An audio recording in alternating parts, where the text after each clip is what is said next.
கடைசியாக சொன்னார்கள், என்னுடைய தகப்பனார் இறந்து 3 நாள் ஆகுது என்று சொன்னார்கள். அப்பொழுது பாஸ்டர் விவேகானந்தா ஐயா அவர்களை கேட்டு, அந்த மகளை இவங்க அப்படின்னு கேட்டேன். சுதா அவங்க துக்க நிகழ்ச்சிக்கு அவங்க தகப்பனார் இருந்த பொழுது அவர்கள் அழுது கொண்டே இருந்தார்கள். ரொம்ப ரொம்ப அழுது கொண்டே இருந்தார்கள். அந்த அழுதினால் தாங்க முடியவில்லை. அப்போது ஆனால் அது தகப்பனார் இருந்து 3 நாள் தான் வந்து இன்றைக்கி ரொம்ப நல்லா பாடுறாங்களே. ரொம்ப அந்த ஸ்டைலு, அந்த ராகம் ரொம்ப அருமையாக இருக்குது.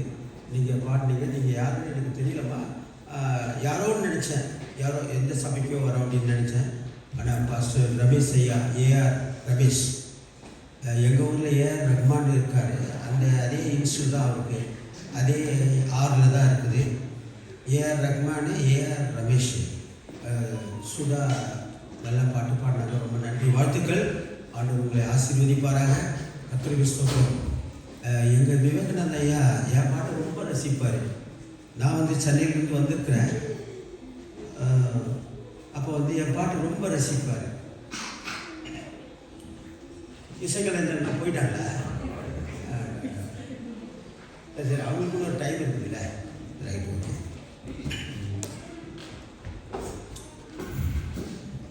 ஆதி அன்பெல்லாம் வாழ்வில் குறைந்தே, ஆடம்பரம் நிறைந்தே, பின்மாறினார் மங்கும் திரிகள் எல்லாம் அணையுதே, மனதுருகிடுமே என் இயேசுவே, மனதுருகிடுமே.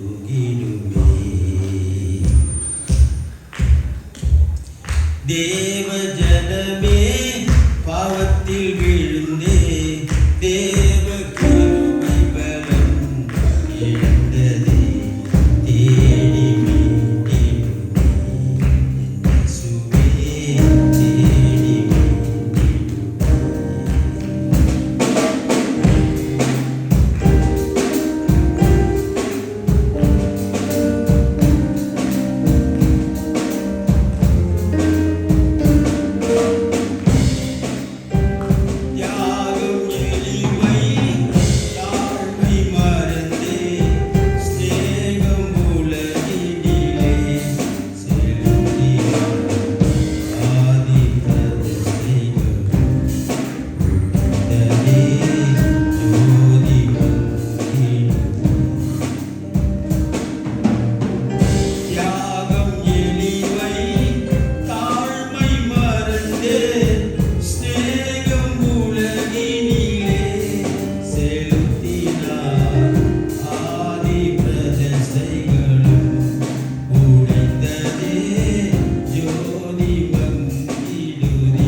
இசைக்கலைஞர்களுக்கு நன்றி.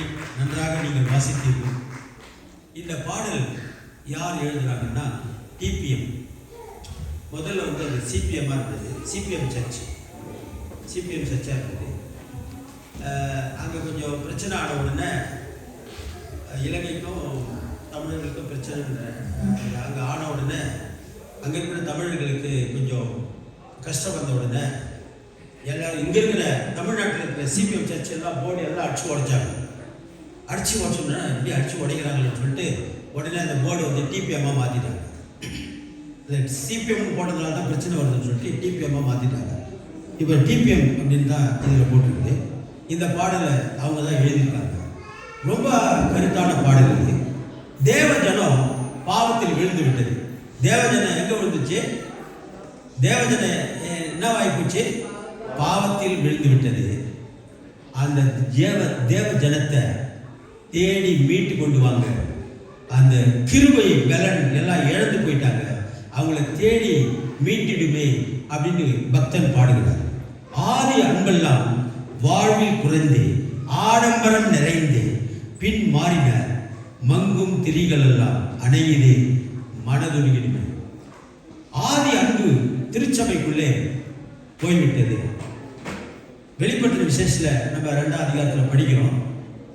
உன்னிடத்தில் ஒரு குறை உண்டு. நீ எல்லாம் நல்லா தான் பண்ணுற, நல்லா பாட்டு பாடுற, நல்லா ஆராதனை பண்ணுற, நல்லா பிரசங்கம் பண்ணுற, எல்லாம் பண்ணுறதா எல்லாமே நல்லா தான் இருக்குது.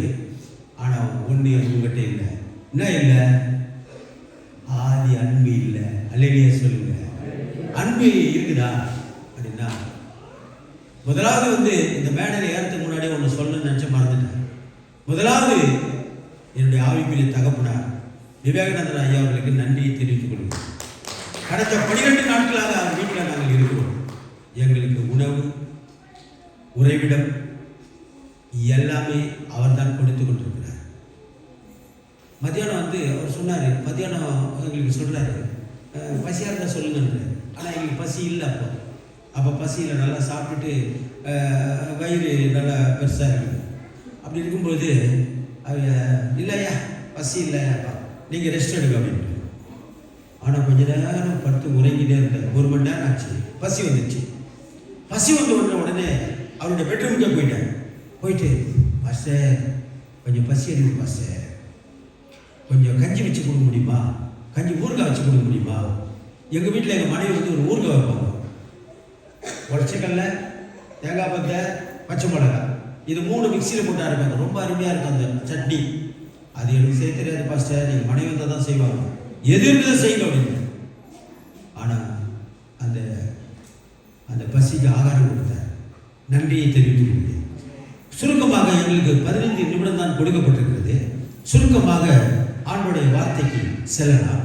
கர்த்தருக்கு ஸ்தோத்திரம் உண்டாவதாக. அல்லேலூயா சொல்லுங்க. அல்லேலூயா சொல்ல மாட்டீங்களா? ஸ்தோத்திரம். படிங்க, சீக்கிரமாக ஒரு வசனத்தை படிங்க. 1 தீமோத்தேயுவின் புத்தகம் 6ஆம் அதிகாரம் 6ஆம் வசனம், 7ஆம் வசனம், 8ஆம் வசனம். சீக்கிரமாக படிங்க. தமிழ்ல படிங்க. நல்லா படிக்கிறீங்களா நீங்க? 1 தீமோத்தேயு 6ஆம் அதிகாரம் 6ஆம் வசனம், 7ஆம் வசனம், 8ஆம் வசனம்.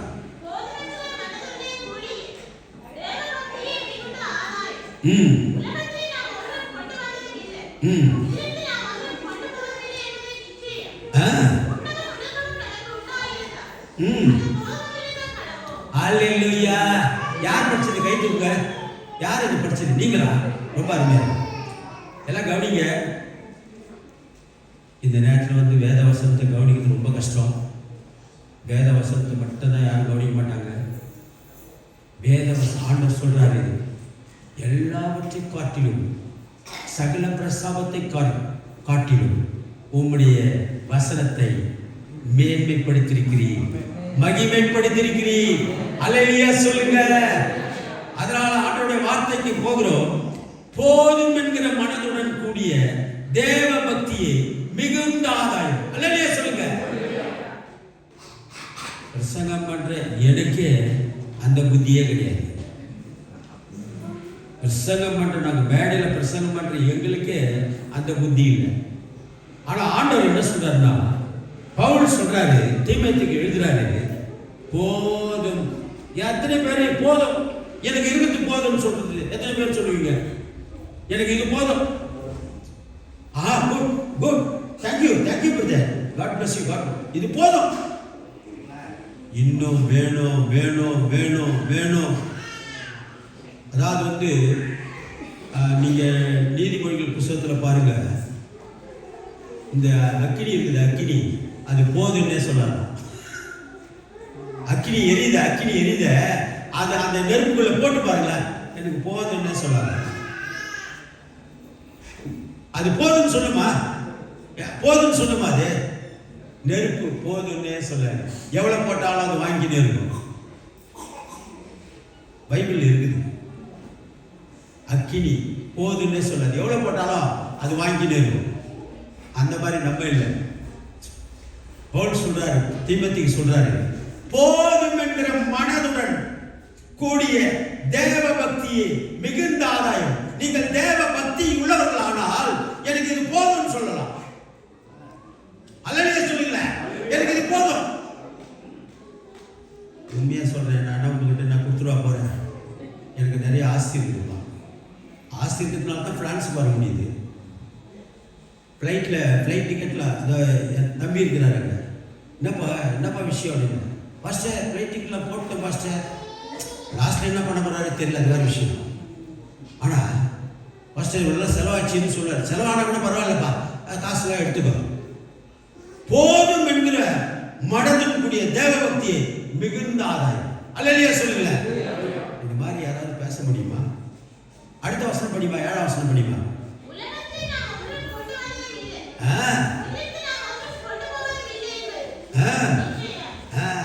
உலகத்திலிருந்து வரும்போது, நீ அம்மா வயிற்றிலிருந்து வரும்போது என்ன கொண்டு வந்தீங்கன்னா?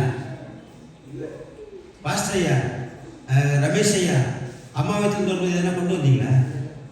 போகும்போது என்ன கொண்டு போறீங்களா? இடையில என்ன ஒரு ஆட்டம் உங்களுக்கு? எங்க பாஸ்டர், எங்க ஸ்காட் டேவிட் போன்லேயே சொல்லுகிறார், ஐயா 3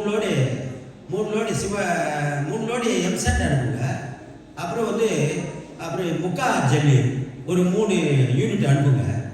இங்க இருந்து நடக்குது வேலை, இங்க இருந்து சர்ச்சை கட்டுறாரு. அவரை மாதிரி கில்லாடி இந்த உலகத்தில் நான் பார்த்ததே. 30 மூட்டை சிமெண்ட் அனுப்புங்க. ஏப்பா இது மழை காலமாக இருக்குது, கொஞ்சமாக அனுப்பு சிமெண்ட்டு. ஏன் அது சிமெண்ட்டை ஏன் தேக்கி வைக்கிற, அப்படியே கட்டி போயிடுமா அப்படின்னு. இல்லையா 19 மூட்டை சிமெண்ட் அப்படியே ஸ்டாக்காக இருக்குது சொல்கிறாரு. உலகத்தில் நாம் ஒன்றும் கொண்டு வந்ததும் இல்லை, இதிலிருந்து நாம் ஒன்றும் கொண்டு போவதும் இல்லை. 8ஆம் வசனம் படிமா. அல்லேலூயா சொல்லுங்க. நான் ஐயா எனக்கு டிக்கெட் காட்டினாரு, 30 கிலோ எடுத்து போகலாம் ட்ரெயினில், ஃப்ளைட்டில் 30 கிலோ எடுத்து போகலான்னு போட்டுருக்குது.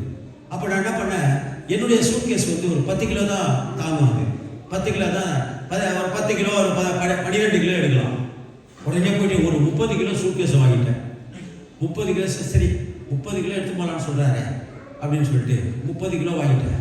ஆனால் எவ்வளோ கொண்டு வந்து தெரியுமா? 16 வெயிட் போட்டு பார்க்குறாங்க அங்கே ஏர்போர்ட்டில், 16 கிலோ தான் இருந்தது. பாஸ்டர் நிறைய இருந்தது, அதை எடுத்துகிட்டு வைப்பா, எடுத்து 30 கிலோ எடுக்கலாம், 26 கிலோ எடுக்கலாம், எடுத்துகிட்டு வை.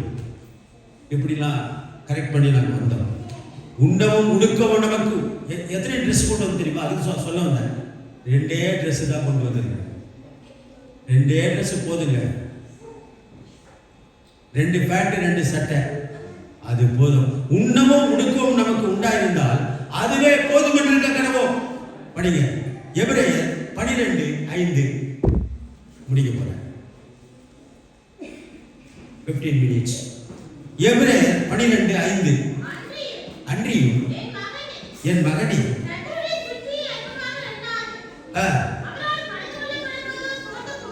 கரெக்டா தான் படிக்கிறீங்களா, தப்பா படிக்கிறீங்களா? எபிரேயர் 12:5மா, எபிரேயர் 12:5. ஒரு நான் தப்பா சொல்றேன். எபிரேயர் 12:5 படிங்க மகளே.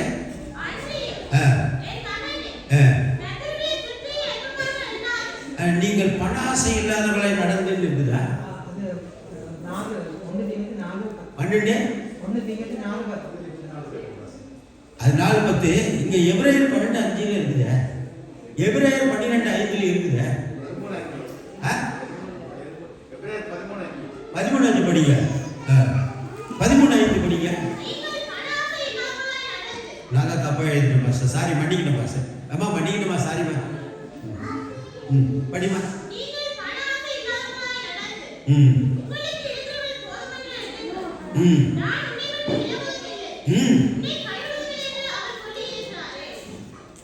இப்போ இந்த 2025 வருஷத்தின் கடைசியில டிசம்பர் மாசத்துல இருக்கிறோம். உங்களுக்கு 2026 வாக்குத்தத்த வசனம் என்ன? மதர் ப்ராமிசஸ் இன் தி பைபிள்.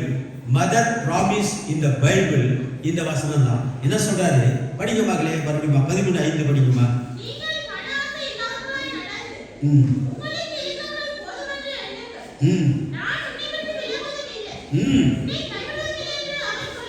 அல்லேலூயா சொல்லுங்க, அல்லேலூயா சொல்லுங்க.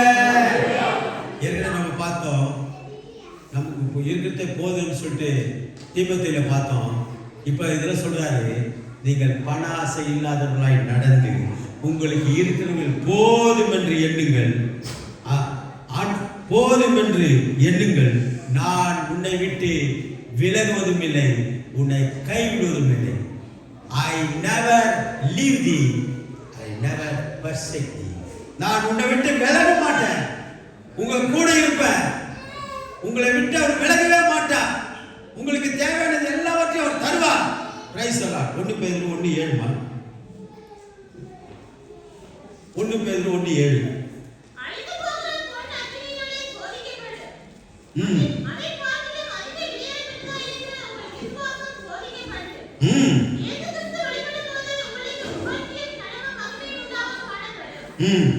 போதும். இப்போ தங்க விலை என்னன்னு யாருக்காவது தெரியுமா? கொஞ்சம் தெரிஞ்சா சொல்லுங்க. 900 சொன்னா அப்போ இந்திய பணம் வந்து 90,000 90,000 சொல்றாரு. எங்களுக்கு தெரியும் அது 1,00,000 நெருங்கினே இருக்கு. 94,000 95,000 அப்படி போயிட்டே இருக்கு. எனக்கு கல்யாணம் ஆகும்போது 1979 கல்யாணம் ஆச்சு. அப்போ தங்க விலை எவ்வளோ தெரியுமா? 1/4 சவரன் 125 ரூபாய், 1 சவரன் வந்து 500 ரூபாய். 1 சவரன் என்ன விலை? 500 ரூபாய்னா இங்க 500 ரூபாய் இந்த நாட்டு பணத்துக்கு எவ்வளோ? 5 ஈரோவா? 5 ஈரோ 5 ரூபாய் தான். 500 அங்கே வந்து 500 ரூபாய் இந்தியாவில். இங்கே வந்து 5 ஈரோ. இது எங்கே போச்சு தங்க விலை? தங்க விலை எங்கே போச்சு? சொல்றாரு, ஆண்டவர் சொல்றாரு, அழிந்து போகிற பொன். இந்த பொண்ணு வந்து அழிந்து போயிடும். அது வந்து டெஸ்ட்ராய். அந்த தங்கத்தை ஜனங்கள் எல்லாம் விரும்புறாங்கல்ல. அவர் சொல்றாரு, அழிந்து போகிற பொன் அக்கினியினாலே சோதிக்கப்படும். அதை பார்க்கிலும் அதிக விலையேற பெற்றதா இருக்கிற உங்கள் விசுவாசம். அல்லேலூயா சொல்லுங்க. இந்த பொன்னை விட உங்களுடைய விசுவாசம் அதிக விலையேற பெற்றது. அல்லேலூயா சொல்லுங்க. விசுவாசம். என் கூட வந்திருக்காரு என் தம்பி, சொல்லுவாரு, பாஸ்டர் உங்களுக்கு எல்லாம் கொடுத்துட்டார் ஆண்டவர், இந்த ஈரோ ஃபுல்லா உங்களுக்கு தான் ஆண்டவர். அதான் விசுவாசம். அது உண்மையா பொய்யா அது ஆனா நாம நம்பணும். அதை நான் பாஸ்டர்மா, நீங்க அங்க அழும்போது எனக்கு பாஸ்டர்மானே தெரியாது. அவங்க அப்பா உண்மையிலே ஏன் பொண்ணு இந்த மாதிரி அழுமான்னு தெரியல. எனக்கு 3 பொண்ணு இருக்கு. ஒருவேளை என் 3 பொண்ணுகள் என்ன சொன்னா, அப்பா போயிட்டுதாங்க ரொம்ப சந்தோஷம், அப்பா போனதுக்காக ரொம்ப சந்தோஷம் தான் நினைக்கிறேன். அப்பா சொல்லுவேன், அம்மா இந்த மாதிரி பொண்ணு நான் பக்கார போயிட்டேன். ஸ்தோத்திரம் ஸ்தோத்திரம். அப்போ ஆண்டவர் சொல்றாரு, அழிந்து போகிற பொன் அக்கினியினாலே சோதிக்கப்படும். அதை பார்க்கலும் அதிக விலையேறப்பட்டதா இருக்கிற உங்கள் விசுவாசம் இந்த பொன்னை விட அதிக விலையேறப்பட்டது உங்ககிட்ட இருக்கிற விசுவாசம் தான். அல்லேலூயா சொல்லுங்க. படிங்க. 1 பேதுரு 1:15 முடிக்க போறேன். அடுத்த பாஸ்டருக்கு இடம் விடலாம். பாஸ்டர் கோச்சுக்கு வரேன். அப்ப 1 பேதுரு 1:15 சீக்கிரமா.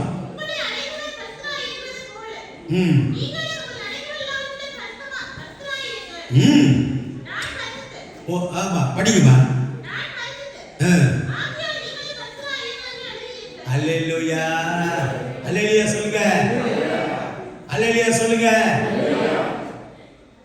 உங்களை அழைத்தவர் பரிசுத்தராய் இருக்கிறது. உங்களை அழைச்சவர் யாரு? யார் அழைச்சிங்க வந்தீங்க இந்த சர்ச்சுக்கு? ரமேஷ் அழைச்சு வந்தீங்களா? ரமேஷ் பாஸ்டர் அழைச்சு வந்தீங்களா? கர்த்தர் அழைச்சு வந்தீங்களா? நீங்க எங்களை ஒருத்தர் அழைச்ச எங்க பாஸ்டர் விவேகானந்தன் ஐயா எல்லாருக்கும் போன் போடுவார். 2 ஊழியக்காரர் வந்திருக்காங்க, 2 ஊழியக்காரர் வந்திருக்காங்க. அவங்க நல்லவங்களா கெட்டவங்களான்னு தெரியாது. 2 ஊழியக்காரர் வந்திருக்காங்க. எங்களையும் நீங்க ஊழியக்காரை ஏற்றுக்கொண்டு இடத்தை கொடுத்தீர்களே, உங்களுக்கு நன்றியை தெரிவித்துக் கொள்கிறோம். கர்த்தருக்கு ஸ்தோத்திரம். உங்களை அழைத்தவர் பரிசுத்தராய் இருக்கிறது போல நீங்களும் உங்கள் நடக்கைகள் எல்லாவற்றிலேயும் பரிசுத்தராய் இருங்கள். நான் பரிசுத்தர், ஆகையால் நீங்களும் பரிசுத்தராய் இருங்கள். You are the holy. நீங்கள் பரிசுத்தர். ஆண்டவர் உங்களை அழைத்திருக்கிறார். எதற்காக அழைத்திருக்கிறார் உங்களை? அவர் பரிசுத்தராய் இருக்கிறது போல நீங்களும் பரிசுத்தராய் இருங்கள். நான் பாஸ்டர் விவேகானந்தன் ஐயா சொல்லுவேன், பாஸ்டர் நீங்க பார்த்தா எம்ஜிஆர் மாதிரி இருக்கிறீங்க அப்படின்னு. அவருடைய கோட்டு எம்ஜிஆர் எங்க நாட்டில் எம்ஜிஆர் தமிழ்நாட்டில் எம்ஜிஆர் தானே, அவர் தான் ஹீரோ, அவர் சூப்பர் ஸ்டார். அப்போ அந்த காலத்தில் எங்க பீரியட்ல அவர் சூப்பர் ஸ்டார். இப்போதான் யாரும் சூப்பர் ஸ்டார் ரஜினிகாந்த் மற்றவங்களாம் வராங்க வச்சுங்க. அவர் என்ன பண்ணுவார், அந்த கோட்டை போட்டுக்கின்னு அந்த ஒரு கேப் ஒன்று போடுவார் தலையில போட்டு. ரகசிய போலீஸ்ல எம்ஜிஆர் மாதிரி இருக்கிறீங்க நீங்க, ரகசிய போலீஸ்ல எம்ஜிஆர் மாதிரி இருக்கிறீங்கன்னு சொன்னா உடனே எனக்கு பயங்கரமா திட்டுறாரு. நீ ஏன் எம்ஜிஆர் பத்தி சொல்லுங்க, ஏன் எம்ஜிஆர் பத்தி நான் சொல்லக்கூடாது? அப்பா எனக்கு தெரியாதுப்பா, எங்க நாட்டுல ஏத்துக்குவாங்க, எங்க நாட்டுல என்ன ரொம்ப பாராட்டுவாங்க. பரவாயில்ல, நீ எம்ஜிஆர்னு சொல்லிட்டீங்க, ரஜினின்னு சொல்லிட்டிய அப்படின்னு எங்க நாட்டுல ஏத்துக்குவாங்க. ஆனா இந்த நாட்டுல நீ ஏத்துக்கலையே. அவர் சொல்றாரு, நான் கடவுளுடைய புள்ள. அல்லேலூயா சொல்லு. அவர் சொல்றதுல உண்மை இருக்குது. எம்ஜிஆர் பரிசுத்தர் கிடையாது. அவர் எத்தனையோ பெண்களோட இருந்தவர். அவர் அசுத்தர். ஆனா உலகத்துக்கு அவர் நல்லவர், உலகத்துக்கு ஹீரோ. ஆனால் அவர் பரலோகராஜ்யம் போக முடியாது. ஐயா நன்றி ஐயா, நீங்க சொன்னதுக்கு நன்றி. இப்ப இந்த வசனம் படிச்ச தான் தெரியுது ஏன் திட்டீங்க.